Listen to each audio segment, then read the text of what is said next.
নবম শ্রেণীর ছাত্রছাত্রী বন্ধুদের জন্য আজ আমরা পড়াতে চলেছি জীবনানন্দ দাশের লেখা আকাশে সাতটি তারা কবিতাটি। এই কবিতার আলোচনা করবার আগে জীবনানন্দ দাশ সম্পর্কে একটা দুটো কথা তুমি যদি না জানো, এই কবিতাটা তোমার বোঝা অসম্পূর্ণ রয়ে যাবে। জীবনানন্দ দাশকে বলা হয় রূপসী বাংলার কবি। তার কবিতাতে এই বঙ্গ প্রকৃতি, বাংলার ছোট ছোট গাছ পাখি, এদের বর্ণনা এত সুন্দরভাবে ফুটে উঠেছে যে অন্য কবির কবিতাতে আমরা এতটা নিখুঁত বর্ণনা সাধারণত দেখতে পাই না। রবীন্দ্রনাথ জীবনানন্দকে বলেছিলেন জীবনানন্দের কবিতা চিত্র রূপময়, একদম ছবির মতন। সেই জীবনানন্দ দাশের কবিতা আকাশে সাতটি তারা। আমরা আগেভাগেই বুঝে গেলাম তার কবিতাতে বাংলার গাছ পশু পাখি এদের বর্ণনা থাকবেই। আমাদের আজকের এই কবিতাতে তারা আছে। তারা কখন ওঠে? সন্ধ্যায়। এই কবিতাটি সান্ধ্য প্রকৃতির এক অপূর্ব বর্ণনার ঘনঘটায় সমৃদ্ধ। ফাঁকা মাঠে ঘাসের উপর বসে কবি বাংলার বুকে ঘনিয়ে আসা সন্ধ্যার অপূর্ব বর্ণনা দিয়েছেন। তিনি দেখছেন যেন কামরাঙা লাল মেঘ দিগন্তকে বিস্তৃত করছে। তার কল্পনায় আকাশে যেন কোনো এক কেশবতী কন্যা, মানে এমন কোনো এক মেয়ে যার মাথা ভরা গোছা গোছা চুল, সে চুল মেলে দিয়েছে, তাই বুঝি সন্ধ্যা নেমেছে। আর কবিতার দ্বিতীয়াংশে আমরা দেখব কবি ওই আকাশের সাতটি তারা দেখতে দেখতে সন্ধেবেলাতে উপলব্ধি করতে পেরেছেন ছোট ছোট টুকরো টুকরো ছবি যা বাংলায় ছড়িয়ে আছে। কোথাও ধানের গোছা, কোথাও হাঁসের গা থেকে খসে পড়া পালক, কোথাও বা গাছ থেকে খসে পড়া বটফল, কোথাও মাছ জলে খেলছে। এই সব টুকরো টুকরো ছবির মধ্যেই রয়েছে আসলে বাংলার প্রাণ। এর মধ্যেই লুকিয়ে আছে বাংলার মূল বৈশিষ্ট্য, বাংলার বৈচিত্র্য। সে কথাই কবি আমাদের এই কবিতায় বলেছেন। কবিতার মূল কাব্যগ্রন্থের নাম রূপসী বাংলা।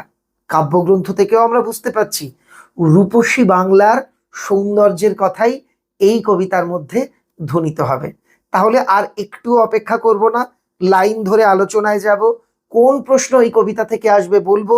তার আগে আমার অনুরোধ, আজকের ভিডিওটা ভালো লাগলে অবশ্যই লাইক করো, নবম শ্রেণীর অন্যান্য বন্ধুদের কাছে এই ভিডিওটা শেয়ার করে দাও। সম্রাট এক্সক্লুসিভ চ্যানেলের ব্যাপারে তাদেরকেও তুমি জানাও। দেখে নাও কবিতার আলোচনা। রূপসী বাংলার কবি, চিত্র রূপময় কবি জীবনানন্দ দাশের লেখা কবিতা আকাশে সাতটি তারা। সন্ধেবেলাতে তোমরা অনেকেই ছোটবেলাতে বা এখনো হয়তো দেখেছো আকাশে সাতটা তারা একসঙ্গে ওঠে। এই যে স্ক্রিনে ছবিতে দেখাচ্ছি, দেখতে অনেকটা জিজ্ঞাসা চিহ্নের মতন। এই সাতটা তারাকে একসঙ্গে বলা হয় সপ্তর্ষি মণ্ডল। এবার এই সাতটা তারার কিন্তু আলাদা আলাদা নামও আছে। ক্রুত, পুলহ, পুলস্থ, অত্রি, অঙ্গিরা, বশিষ্ঠ, মরীচি। এই সাতটা নাম তোমরা কিন্তু ভালোভাবে আয়ত্ত করে রাখবে।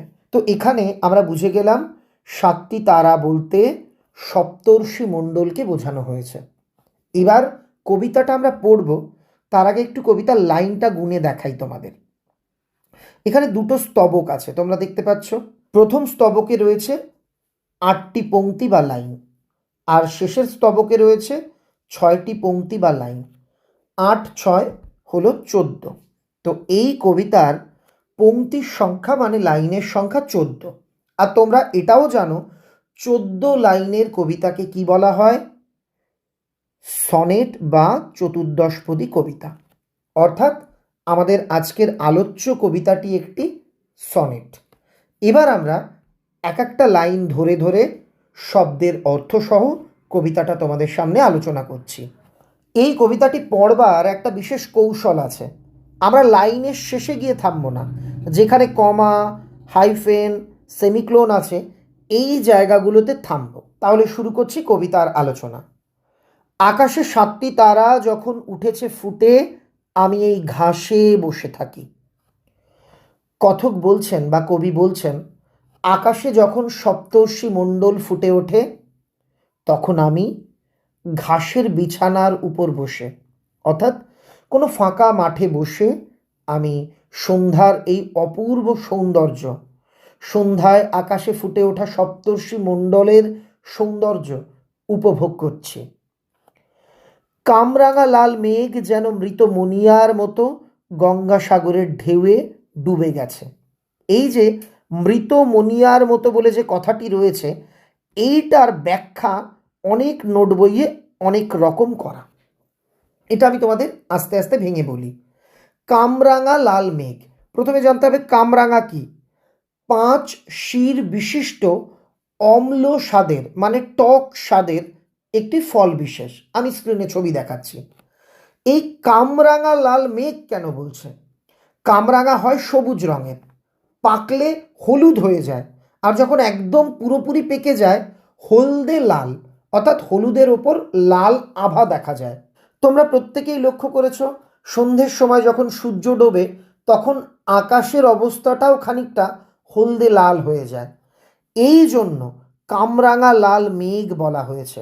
সন্ধ্যার আকাশে যে মেঘমালা রয়েছে তা হলুদ, একটা লালচে হলুদ আভা রয়েছে। সন্ধ্যার ম্লান লাল আলো সঙ্গে হলুদ মেঘ মিলেমিশে যেন মনে হচ্ছে এটা কামরাঙা লাল মেঘ। মৃত মনিয়ার মতো গঙ্গাসাগরের ঢেউয়ে ডুবে গেছে। এই জায়গাতে আমরা দুটো ব্যাখ্যা পাই। এক, মুনিয়া বলতে অনেকে বলছে মুনিয়া পাখি, ছোট আকৃতির গ্রাম বাংলার একটি প্রচলিত পাখি, যার বৈশিষ্ট্য হচ্ছে সে খুব চঞ্চল। সেই চঞ্চল পাখিটা যখন মারা যায় সে কিন্তু নিঃসাড় হয়ে যায়, একটু নড়াচড়া করে না। সেই রকম মৃত মনিয়া যেন গঙ্গাসাগরের ঢেউয়ে ডুবছে। অর্থাৎ সন্ধেবেলাতে কোনো পুকুর বা নদীর ধারে দাঁড়িয়ে যখন আমরা সূর্যাস্ত দেখি, মনে হয় চঞ্চল সূর্যটা মৃত মনিয়া পাখির মতো ওই গঙ্গাসাগরের জলে বিসর্জিত হচ্ছে। এটা 1 নাম্বার ব্যাখ্যা। আর একটা ব্যাখ্যা আমরা পাই, এটা হচ্ছে দ্বিতীয় ব্যাখ্যা বলবো। মনিয়া বা মুনিয়া হচ্ছে ছোট বাচ্চা মেয়েদের গ্রাম বাংলার বাবা মায়েরা শখ করে ডাকে। তো আগে একটা প্রথা ছিল গঙ্গাসাগরে সন্তান বিসর্জন। যখন গঙ্গাসাগরে কোনো শিশুকে বিসর্জন দেওয়া হতো, সে যেমন প্রাণ হারিয়ে নিঃসাড়ভাবে জলে ডুবত, ঠিক তেমনভাবে ধীরে ধীরে নিঃসাড় হয়ে একদম প্রাণহীন সূর্য যেন পশ্চিম দিগন্তে ডুবে যাচ্ছে। এখানে তাহলে কোনটা তোমরা লিখবে? যেটা স্কুলে ক্লাস টিচার তোমাদের বলবেন তোমরা সেই ব্যাখ্যাটাই লিখবে। আসিয়াছে শান্ত অনুগত বাংলার নীল সন্ধ্যা। এই যে যখন সূর্য ডুবে গেল বাংলায় কেমন সন্ধ্যা এলো? শান্ত। অনুগত মানে যে বাধ্য, এই দুটো বিশেষণ দেওয়া হয়েছে। তো তোমাকে যদি বলে বাংলার সন্ধ্যাকে কি কি বিশেষণ দেওয়া হয়েছে, উত্তর হবে শান্ত অনুগত। সন্ধ্যাকে নীল কেন বলা হলো, কালো নয় কেন? নীল আকাশের নিচে যখন সন্ধ্যা হয়, তুমি একবার তুমি যদি গ্রামে থাকো, খোলা মাঠের নিচে গিয়ে দেখো হালকা নীলচে আভা, নীলচে কালো রং চারিদিককে ভরিয়ে দেয় ওই সন্ধ্যে 6টা 6:20 নাগাদ এরম টাইমে। তো তাই বলা হচ্ছে বাংলার নীল সন্ধ্যা। আর নীল হলো কবির কল্পনার রং, তাই তিনি এখানে তার কল্পনার রঙে রাঙিয়ে বলছেন বাংলার সন্ধ্যা হলো নীল সন্ধ্যা। কবি কেমন কল্পনা করছেন? কেশবতী কন্যা যেন এসেছে আকাশে।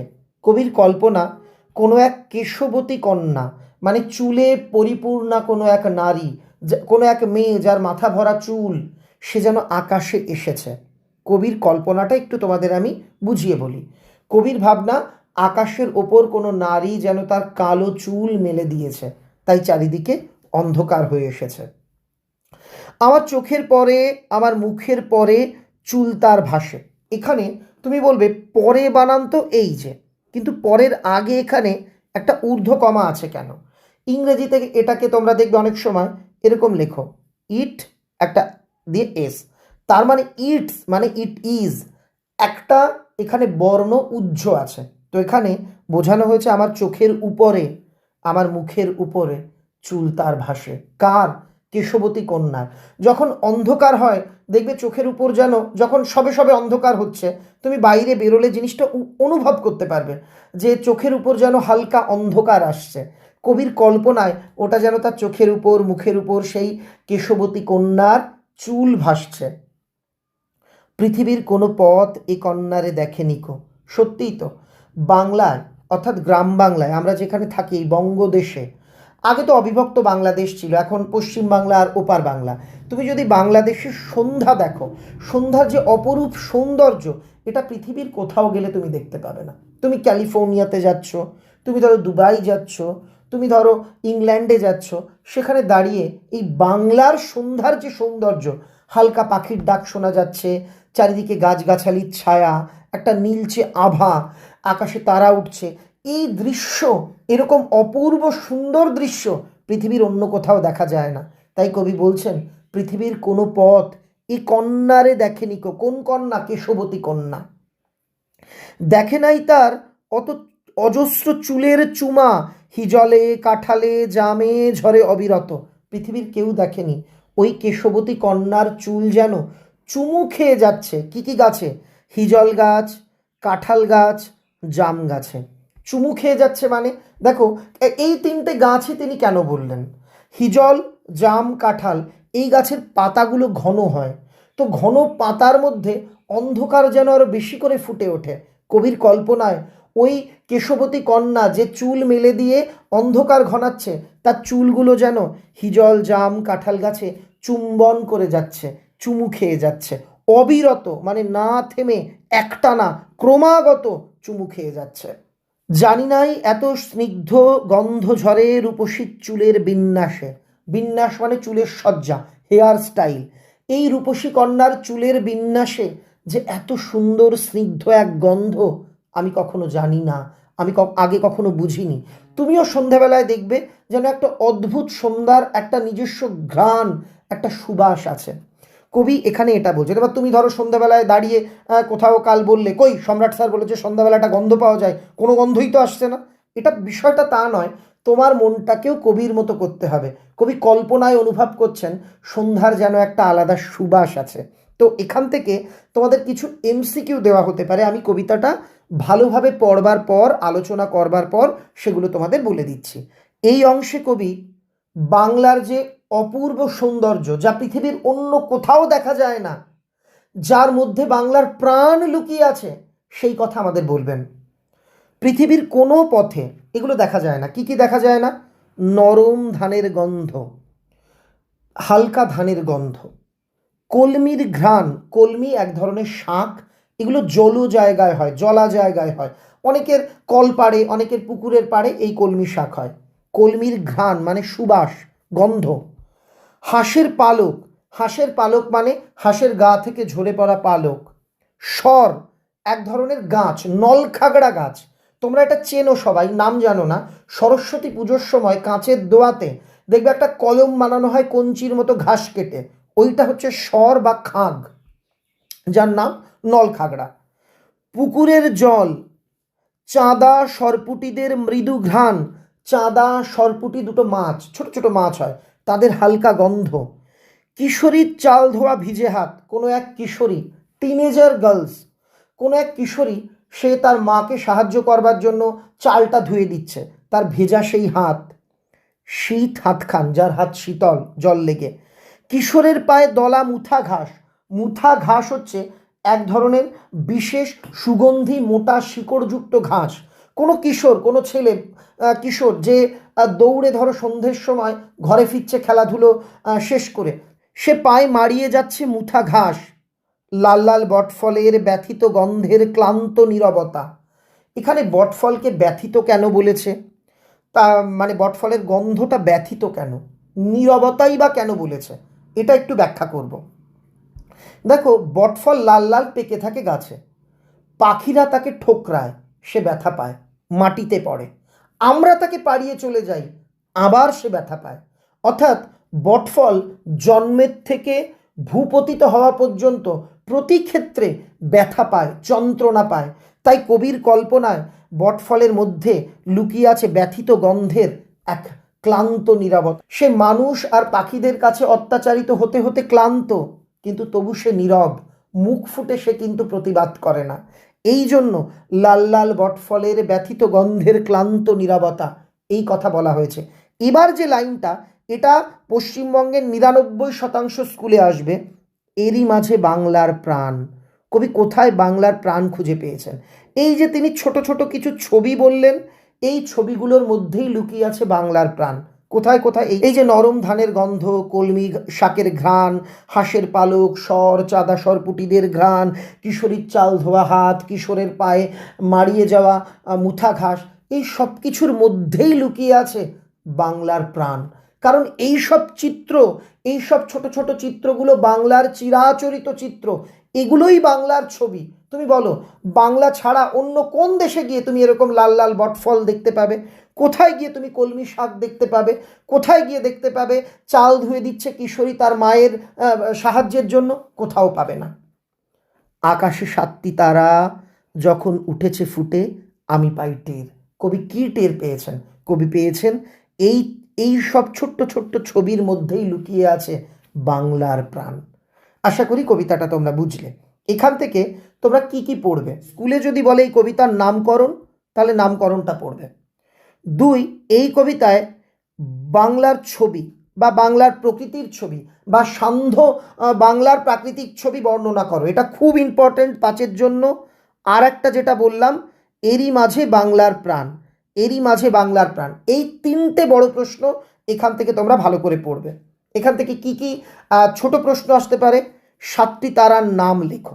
ধরো তোমাকে বললো আকাশে 7টি তারা, এই 7টি তারার নাম লেখো। আকাশে যখন 7টি তারা ফোটে তখন কবি কোথায়?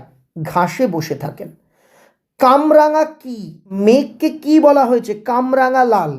মেঘ কোথায় কেমনভাবে ডোবে? মৃত মনিয়ার মতো গঙ্গাসাগরের ঢেউয়ে ডোবে। বাংলার সন্ধ্যাকে কি কি বিশেষণ দেওয়া হয়েছে? শান্ত, অনুগত। বাংলার সন্ধ্যাকে কি বলা হয়েছে? নীল সন্ধ্যা। আমার চোখের পরে মুখের পরে কি ভাসে? কেশবতী কন্যার কেশ। তারপর পৃথিবীর কোনো পথ এ কন্যারে দেখেনি কো। কোন কন্যার কথা বলা হয়েছে? রূপসীর চুলের চুম্বন কোন কোন গাছে অবিরত ঝরে? হিজল, কাঁঠাল, জাম। তারপর রূপসীর চুলের বিন্যাসের গন্ধ কেমন? খুব ইম্পর্টেন্ট, স্নিগ্ধ গন্ধ। এই কটা শর্ট এখান থেকে খুব ভালো করে পড়বে। এর মূল কাব্যগ্রন্থের নাম কি? এই প্রশ্নটাও কিন্তু অনেক স্কুলে দেওয়া হতে পারে। তোমরা জানো রূপসী বাংলা, এটা তোমাদের দেওয়া হতে পারে। এবার আমরা চলে যাচ্ছি পরের অনুচ্ছেদ থেকে কি কি প্রশ্ন আসবে তার আলোচনাতে। নরম গন্ধটি কিসের? ধানের। কলমি কি? মনে রাখবে। তারপর স্বর কি? মনে রাখবে। স্বর হচ্ছে নলখাগড়া বা খাগ। এখানে কোন দুটি মাছের কথা বলা হয়েছে? মনে রাখবে। কোন গাছের কথা, কোন শাকের কথা, এইগুলো তোমরা মনে রাখবে। মৃদু ঘ্রাণ কাদের? চাঁদা সরপুটিদের। নরম ঘ্রাণ কার? ধানের। এই দুটো কিন্তু তোমরা গোলাবে না। শীত হাতখান কার? কিশোরীর। কিশোর কি মারিয়ে যাচ্ছে? মুথা ঘাস। বটফলের গন্ধকে ব্যথিত ক্লান্ত কেন বলা হয়েছে? এই অংশটা, এই প্রশ্নগুলো তোমরা এখান থেকে পড়লেই কিন্তু চলবে।